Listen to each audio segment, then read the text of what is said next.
College से लौटकर hostel के रूम में चाय समोसा खाते हुए सिद्धार्थ कार्तिक से अपने परिवार की एक खेल के बारे में बता रहा था, जिसका नाम है मैं यहाँ हूँ। कार्तिक ये नाम पहली बार सुन रहा था, सुनेगा भी क्यों नहीं। ये खेल सिर्फ सिद्धार्थ की फैमिली का ही एक खेल था, खेल से ज्यादा एक प्रथा था। काली पूजा की पहली रात भूत चतुर्दशी के अमावस में रात 12 बजे से ये खेल खेला जाता था। सिद्धार्थ के परिवार में दादा परदादा, सारे भाई चाचा सब एक साथ रहते थे। कुल मिला के पूरे परिवार में लगभग 20 लोग थे। ऊपर से नौकर और काली पूजा में आए हुए गेस्ट मिलकर 30 लोग तो हो ही जाते। गांव का इलाका, तभी भी बिजली नहीं आई। ऊपर से पूरे हवेली की सारी रोशनी बुझाते ही पूरा हवेली ही अंधेरे में छा जाता था। ये जमींदारी शुरू किया था सिद्धार्थ के दादाजी के परदादा मोदक लाल ने। वो पहले गांव के किसान थे, फिर अचानक एक दिन कहाँ गुम हो गए। 2 साल उसका कोई खोज नहीं मिला। 2 साल बाद वो लौट आए एक कापालिक बनके। उस साधना के दम पर उस गांव में उन्होंने अपनी जमींदारी खोल ली। तब से ही सिद्धार्थ का परिवार जमींदार है। फिर बातों बातों में ठीक हुआ कि इस बार काली पूजा के एक दिन पहले कार्तिक सिद्धार्थ के गांव में उस हवेली में जाकर रहेगा। फिर काली पूजा खत्म होते ही वो लौट आएगा। कार्तिक उस खेल के लिए बेचैन था, लेकिन सिद्धार्थ ने बोला कि ये खेल 15 साल पहले ही बंद हो चुका था। क्यों वो पता नहीं था सिद्धार्थ को। फिर थोड़ा निराश होके एक सिगरेट जलाते हुए सिद्धार्थ कहा कि काली पूजा अभी भी बहुत धूमधाम से ही होता है। साथ साथ ये भी बोल दिया कार्तिक को कि अक्टूबर के आखिरी में ठंड पड़ जाती है गांव में, इसीलिए कुछ गर्म कपड़े लेकर जाना होगा। काली पूजा के पहले दिन से ही सिद्धार्थ की हवेली में आमंत्रण मिला था कार्तिक को, लेकिन कार्तिक का दिल बस उस खेल के पीछे पड़ा हुआ था। 15 साल पहले क्या हुआ था ये जानने के लिए वो बेचैन होता जा रहा था।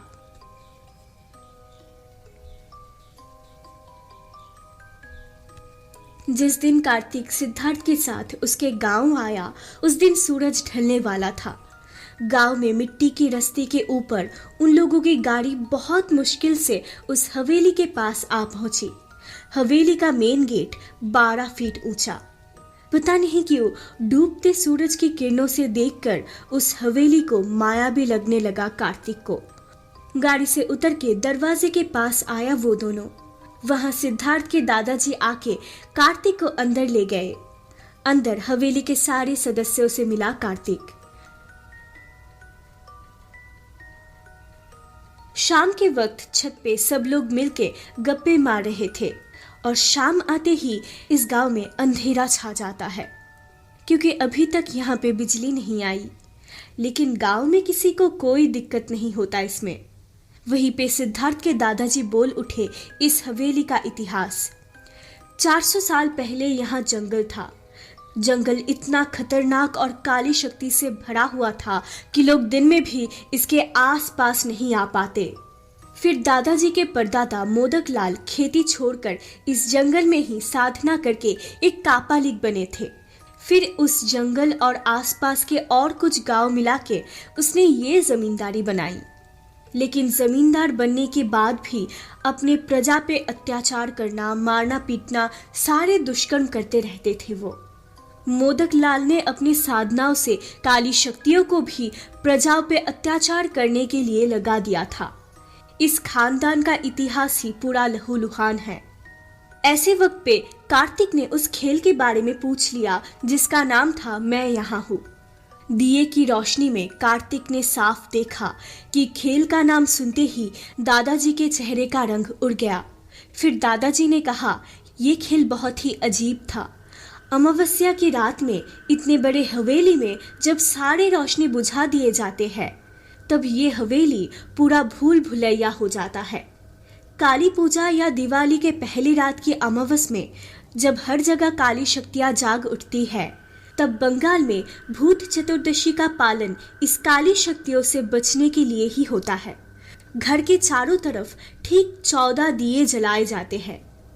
उसी तिथि में जहाँ ऐसे जंगल थी जिसमें इतने निर्दोष का प्राण जा चुका है, वहाँ सारी रोशनी बुझा दे के ये खेल खेलना सबकी बस की बात नहीं।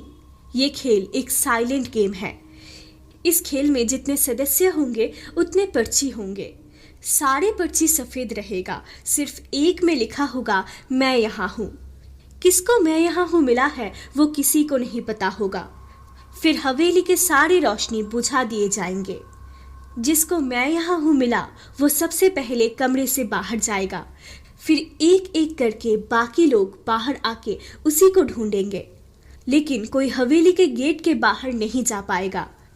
उस अंधेरे में किसी को पता नहीं चलेगा कि वो किसको ढूंढ रहे हैं। इसीलिए सब एक दूसरे को मिलते ही बोलेंगे मैं यहाँ हूँ। दूसरे भी जवाब में यही बोलेंगे, लेकिन जिसे असल में मैं यहाँ हूँ मिलेगा, अगर उसे कोई मैं यहाँ हूँ बोले तो वो खामोश रहेगा और वहीं पे बैठ जाएगा। इसे समझते हुए ही उसे पकड़ने वाला वहीं पे बैठ जाएगा। तीसरा जो आएगा वो भी उन दोनों के पास ही बैठ जाएगा। ऐसे ही जो आखिरी में आएगा उसे एक सज़ा मिलेगा। सज़ा मतलब गाना गाना, नाच के दिखाना,